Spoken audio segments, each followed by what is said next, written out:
Does anyone have any plans for Christmas Eve? Haruhi, who threw a bag in as soon as she closed the door, looked at us contemptuously with sparkling eyes like the 3 stars of Orion. The tone resounded with the unsaid implication. You cannot have any plans. I know this. That's crystal clear, right? She would unleash a blizzard if anyone admitted to having prior plans. At that moment, Koizumi and I were playing a table RPG. Asahina, wearing her maid costume as if it were gradually becoming her normal wear, held her hands up in front of the electric stove.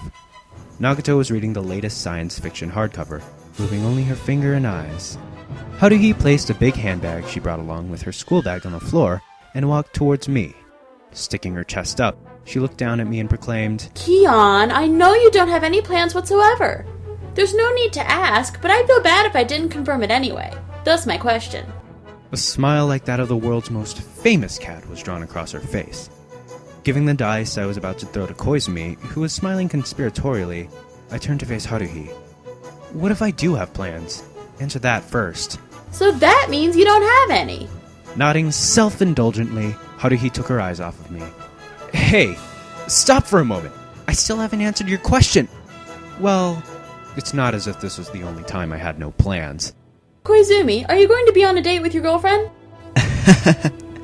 How pleasant it would be if that were the case. Shaking the die on his palm, Koizumi gave a dramatic sigh. It was in fact deliberate and stank strongly of insincerity. Whether it should be considered fortune or misfortune, my schedule before and after Christmas is void and empty. I have been twisting and turning alone, worrying about how I should spend my time. That smiling, handsome face of his just spelled out liar. However, Haruhi drank in his story without a doubt. No worries, it's the greatest of all blessings. Then, Haruhi set sail towards the maiden maid. Mikuru-chan, how about you? Did anybody invite you out to see the moment when rain turns to snow in the middle of the night? By the way, if you find anybody telling you this load of crap with a straight face, just beat the crap out of them. Staring at Haruhi with big, wide-opened eyes, Asahina looked taken aback by this sudden cross-examination. Well, I guess so. For the moment, I'm sure I don't have anything coming up. Middle of the night. Anyway, let me give you some tea. Volcano hot, please. The herb tea from some time ago was absolutely fabulous. Haruhi put down her order. Yes, won't take a minute. Asahina put the kettle on the portable gas stove with a beaming face. Was making tea really that much fun? Nodding along in satisfaction, Haruhi turned to Nagato at last. Yuki? No. Nagato gave a short reply without lifting her head up from the pages. There you go. Ending the straightforward, chirping conversation, Haruhi faced me once again with an arrogant smile.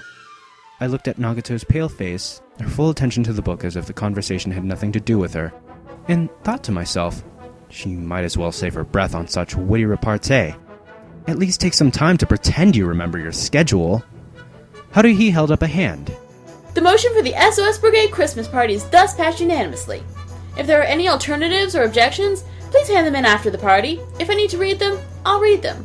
In other words, it was the well-known situation once again. Her words would not be taken back once they were said, no matter what.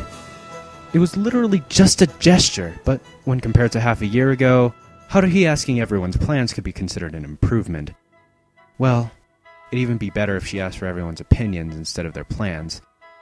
With a face brimming with satisfaction that everything went as expected, Haruhi stuck her hand into her handbag on the floor. By the way, nobody can come unprepared for a season like Christmas, right? So I bought a few items. The right way to spend the season starts with mood-creating gadgets.